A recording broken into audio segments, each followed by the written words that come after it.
So the main kind of principle that I just want to draw attention to and highlight is that whatever the listed item price is, or the sale price, or the like special offer price that you see on an item, just keep in mind that every time you buy something, the person that you're buying from is making less than that listed price, sale price, offer price. Always. I think what kind of compels people to submit low offers, and by low offers, I mean like an item is listed for $10 and you want to get it for 6. That's a low ball offer because it's already such a low cost of goods. So just keep in mind, if your seller accepts your $6 offer, they are making less than that. Even though when you go to check out, there are added expenses because it costs money to move items and goods from one part of the country to another part of the country. From my house to your doorstep, it's going to cost you a mere $6.49 to make that transit. It's really not a lot of money, and it is a service. So your $10 item, your $12 item, plus the cost of shipping, none of the shipping cost money ever goes to the seller.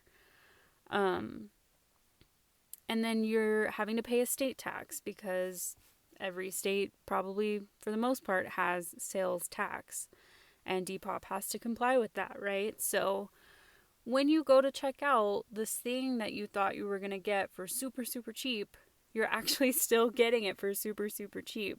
But there's a cost to the service of shipping. There's a cost to paying state tax, and there's a cost to processing your debit or credit card. So your total is just always going to be higher. And I really hope and wish that people on reselling platforms, I can't really speak to any except for Depop, but just I want to get that information out there so that it's not so shocking and it's not so deterring and like, oh, I'm not getting a good deal anymore because now my $10 item is $19. No, you're still paying $10 for that item, and the seller is still going to get less than $10 for that item. You just have to pay a little bit more for the service of buying the item. So yeah, I just feel like that should be way more common knowledge. And also, I want to speak to the fact that there's kind of two categories of sellers to keep in mind and just be aware of. You have people who are kind of in the same age range, and age doesn't really matter, but this is mostly what I see. You just have people who are cleaning out their closet essentially, and it's just, zero shade at all, but it's just like a basic t-shirt from Target, or it's just something that wasn't a high cost of goods to begin with, or they got it on Shein or Amazon or whatever. And they're cleaning out their closet and they're going to list the item for $5. And you're going to end up paying $12 with everything else included. And you're getting a great freaking deal on this thing. But within that category of sellers, those are people who do not care about making a profit on the t-shirt that's been sitting in their closet for 2 years. Those people just want to clear up some space, make a little extra change. They're really not invested in making money. And some people do it just for the joy and the fun of like packaging an item cutely and like writing a note or something. Yeah, I mean, that's just a whole different category of sellers, and there are plenty of really good deals and cute things that you can find for those $5, $3 price tags. And those people don't care that they're not making money. And you're getting a great deal. So everybody's winning and everybody's happy all around, right? Okay, and the other category of sellers is part-time or full-time resellers.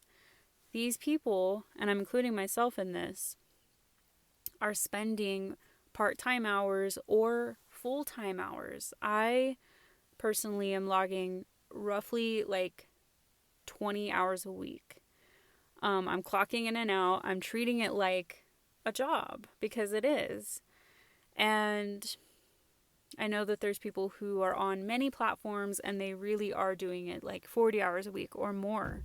You can go as hard as you want or as relaxed as you want. But in that kind of category of resellers, those people are taking it seriously.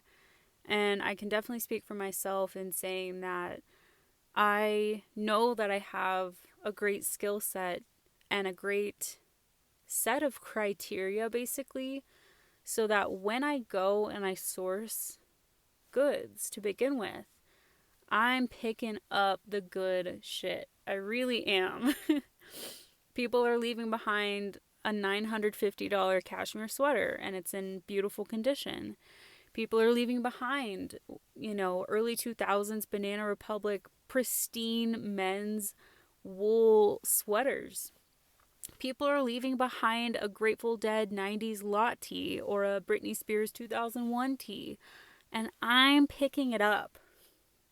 Out of the 50 freaking people in the building, I'm picking it up and everybody else picked over it. So the hours involved, the physical labor involved, the set of criteria that is specific from one person to the next, and you're counting on somebody to basically have a sense of taste that you can agree with and just, align your own taste with. That's work. That is work. It's very fun and I love it and a lot of people do love it, but it is work. It took gas. It put miles on my car. It took 2-3 hours of standing on my feet and using my whole body to dig through God knows what to find the good stuff. Okay? Quality fibers, quality brands.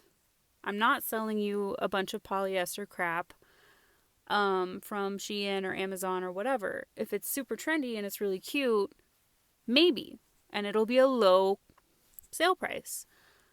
But otherwise, baby, oh my God, if it's unique and it's Y2K and it's 90s and it's 70s and it's cute as fuck and it's one of one, you are not going to find it somewhere else. And I took the time to, aside from source it, to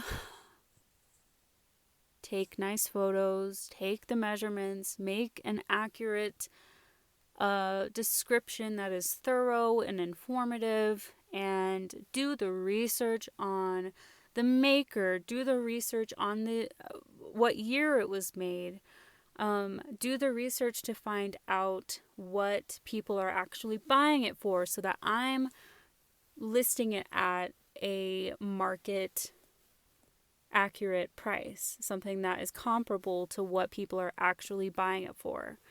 Not more, not like astronomically more, and not, underselling it. So, and then you add in also the packaging and just answering questions and taking extra measurements and X and Y and Z. Okay, so all of that is labor. All of that takes time. And at the end of the day, this is a basically one of one item that was hand-picked in order to not go to a landfill overseas. You want this item. It's a nice item. The seller has listed it for $24. If you're looking at Anthropologie and Free People and yada, yada, yada, you got $60 t-shirts. You got $60 polyester sweaters. You got $200 polyester fucking shit. Do you really want that? No, all of that's going to go to the landfill. Okay, so let me calm myself down just a little bit. The $24 price tag on the really cute thing that you really want is a fair price. I just want people to get that in their heads. Yes, you can submit an offer for less, but you are subtracting from that person's time, their level of expertise, and just basically undervaluing the value of that item. And yeah, I don't know. I just think that there should be a better understanding among the people on Depop specifically. Maybe this applies to Poshmark too. Maybe this applies to Mercari or just any other reselling website, Facebook Marketplace, whatever your jam is. I'm only familiar really with Depop and a little bit eBay, but just have more awareness and more respect for the job itself, the labor itself, and the fact that the thing that you want has a price tag. The thing that you want has a value put to it. And resellers with their blue check marks or lots and lots of 5-star sales, those people know what they're doing. They know how to price things so that they make the profit that makes them happy, and you get a good deal on something unique and hand-picked. Yes, you're going to pay more for shipping. Yes, you're going to pay state tax and processing fee. But the seller is always making less than the listed final price of the item itself. Keep that in mind, please. Because I'm just seeing it so much more across the board that things are just listed for no money. And as somebody who does put in 20 hours a week or more into this job, I don't want to make $8 on that item. I don't want to make $10 on that item. I want to make 16, 18, 20, 25, 30, 35 bucks on that really nice vintage unique thing that you want. I want to make that money. I want to be compensated for my time, my effort, and my taste. It's really that simple. So keep that in mind. And if you're buying from people who are cleaning out their closets, cool. You guys are all going to be happy. That person made no money. You got something for no money. That's really great. And secondhand is all about that, baby. That's thrift prices right there, okay? But to expect that from every sale, every purchase, every seller is, from one perspective, it is rude. It is disrespectful. Keep your offers respectful. Keep in mind, you want to actually value the things that you buy, right? You want to buy things that you believe in because they're quality, they're unique, they are the perfect thing for you. You know you're going to love it. It fits you. You read the measurements. You can't wait to get that thing. Value it. Money and value go hand in hand. Value that thing. Pay what it costs.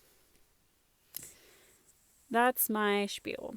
Thanks for listening. Let me know what your thoughts are. If you agree, if you're a buyer or a seller and you learned something new or you strongly disagree, let me know.